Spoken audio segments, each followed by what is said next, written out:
नैब तरामीम case, Imran Khan की सहूलत के लिए बास तरामीम कलदम, बास बरकरार।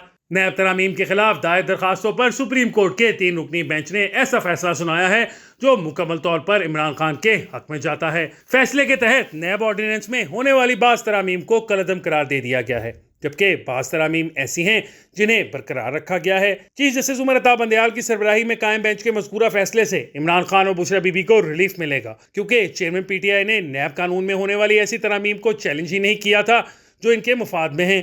अदालत ने भी अपने फैसले में इमरान खान के हक में की जाने वाली तरामीम को बरकरार रखा है। ये कहना है सीनियर सहाफ़ी इमरान वसीम का। यूट्यूब पर हालिया वीलॉग में इमरान वसीम ने कहा कि नैब कानून में होने वाली तरमीम में से एक तरमीम ये भी थी कि नैब की जानिब से जिस्मानी रिमांड अब 90 दिन का नहीं होगा और इसे 1 माह तक महदूद कर दिया गया था। सुप्रीम कोर्ट के फैसले में ये तरमीम बरकरार रखी गई है। अगर ये तरमीम भी कलदम हो जाती तो तोशाखाना केस और अलकादिर ट्रस्ट केस में इमरान खान और उनकी अहलिया बुशरा बीबी का भी 90 दिन का रिमांड होता। नैब तरामीम से कबल अदालतों से जमानत हासिल करना बहुत मुश्किल मामला था। नैब कानून में तरमीम की गई कि मुल्ज़मान ट्रायल कोर्ट या एहतसाब अदालत से जमानत हासिल कर सकते हैं। मुल्ज़मान गिरफ्तारी के नोटिस से पहले मुतलका ट्रायल कोर्ट से जमानत हासिल कर सकते हैं।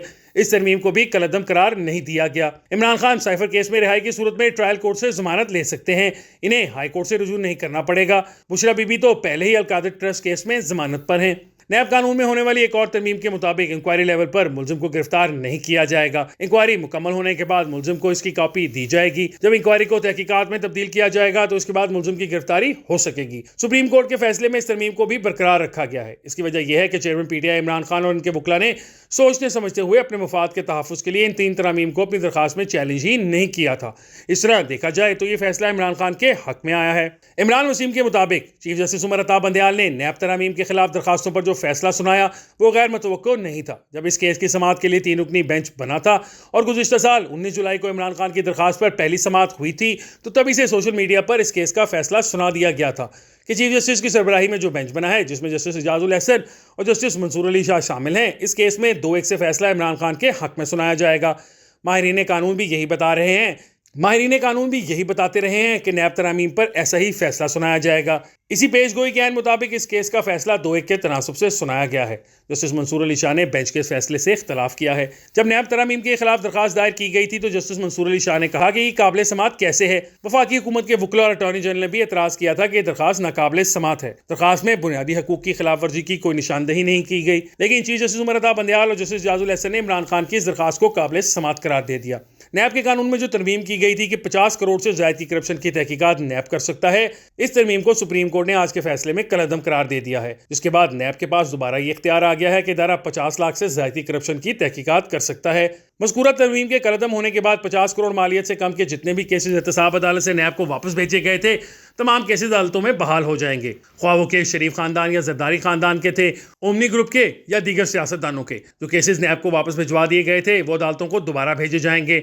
अवामी ओहदे रखने वाले सियासतदानों के खिलाफ रेफरेंसेस बहाल हो जाएंगे। आमदन से ज़ायद असासा जात वाली तरमीम को अदालत ने इस हद तक बरकरार रखा कि जिससे सरकारी अफसरान को फायदा होगा। अदालत ने सर्विस ऑफ पाकिस्तान के खिलाफ रेफरेंस फाइल करने की शिकें बरकरार रखी हैं। सुप्रीम कोर्ट ने एहतसाब अदालतों के नैब तरामीम के तहत दिए गए तमाम फैसले भी कलदम करार दे दिए हैं, जिसके बाद एहतसाब अदालतों के वो फैसले जो 50 करोड़ से कम मालियत की करप्शन के केसेस नैब को वापस भिजवाने के लिए दिए गए थे, तमाम कलदम हो गए हैं। तमाम तहकीकात जो 50 करोड़ वाली तरमीम के बाद बंद कर दी गई थी, सुप्रीम कोर्ट के फैसले में इन तमाम इंक्वायरियों को बहाल कर दिया गया है। नैब को भी हुक्म जारी किया गया कि तमाम मुतल्लिका रिकॉर्ड जो एहतसाब अदालतों ने वापस भेजा था या जिन तहकीकात को बंद किया गया था, इन तमाम चीज़ों को फिर से बहाल कर दें और केसेस दोबारा अदालतों को भिजवाएं। इन तरामीम से शरीफ खानदान को भी नुकसान पहुंचेगा।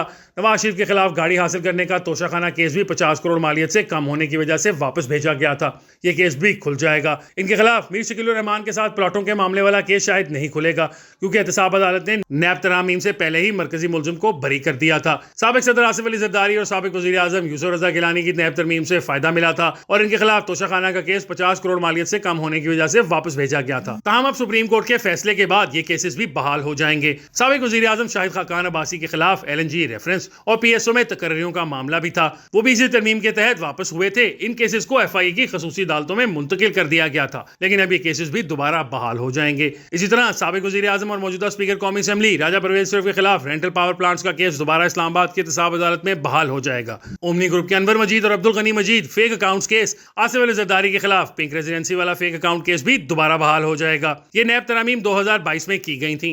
इमरान खान को इक़्तिदार से हटाया गया तो उन्होंने असेंबलियों से इस्तीफा दे दिया, लेकिन जब नैब तरमीम पार्लियामेंट से पास हुई तो उन्होंने नैब तरमीम को चैलेंज करने का फैसला किया। इनका मौक़िफ़ था कि उन्होंने नैब तरमीम अपने आप को NRO देने के लिए एकतरफा तौर पर मंजूर की हैं। इमरान खान ने ख्वाजा हारिस की खिदमत हासिल की। 27 जून 2022 को नैब तरमीम को सुप्रीम कोर्ट में चैलेंज कर दिया गया। इस केस की समाअत के लिए जो बेंच बना, इसने 19 जुलाई को पहली समाअत की, जिसके बाद वफाकी हुकूमत, नैब, वजारत कानून और अटॉर्नी जनरल को नोटिस जारी किए गए। 53 समाअतों के बाद चीफ जस्टिस पाकिस्तान उमर अता बंदयाल की सरबराही में कायम 3 रुकनी बेंच ने 5 सितंबर को केस का फैसला महफूज किया था। 19 अगस्त को जस्टिस मंसूर अली शाह की जानिब से कहा गया कि जब तक प्रैक्टिस एंड प्रोसीजर एक्ट पर फैसला नहीं होता, नैब तरमीम केस पर समाअत रोक दी जाए या फिर फुल कोर्ट समाअत की जाए, जिस पर बेंच ने वफाकी हुकूमत और अटॉर्नी जनरल को हिदायत की कि फुल कोर्ट समाअत की जरूरत पर दलाइल दें। इस पर वफाकी हुकूमत के वकील मखदूम अली खान ने फुल कोर्ट बनाने की इस्तदा की, जो चीफ जस्टिस उमर अता बंदयाल और जस्टिस आजुल हसन ने कसरत राय से मुस्तरद कर दी। जैसे मंसूर अली शाह ने कहा था, ये कानून पार्लियामेंट से पास हुआ था और पार्लियामेंट के भगौड़े शख्स ने इसको सुप्रीम कोर्ट में चैलेंज कर दिया। किसी सियासी जमात या आम शहरी ने तो नैब तरमीम को चैलेंज नहीं किया। इन रिमार्क्स पर चीफ जस्टिस ने कहा था कि अगर आज पब्लिक नोटिस जारी करें तो शिकायत के अंबार लग जाएंगे। इस पर वफाकी वकील ने अदालत से कहा, बुनियादी हकूक की कोई खिलाफ वर्जी नहीं हुई और यह दरखास्त काबिल समाअत नहीं है, लेकिन अगर ऐसा है तो आप पब्लिक नोटिस जारी कर दें। जिस पर चीफ जस्टिस ने रिमार्क्स दिए कि 1 साल पहले ये नोटिस कर सकते थे, लेकिन अब चूंकि वक्त कम है और हम ये फैसला महफूज करने जा रहे हैं तो हमारी तरफ से शॉर्ट एंड स्वीट फैसला जारी किया जाएगा।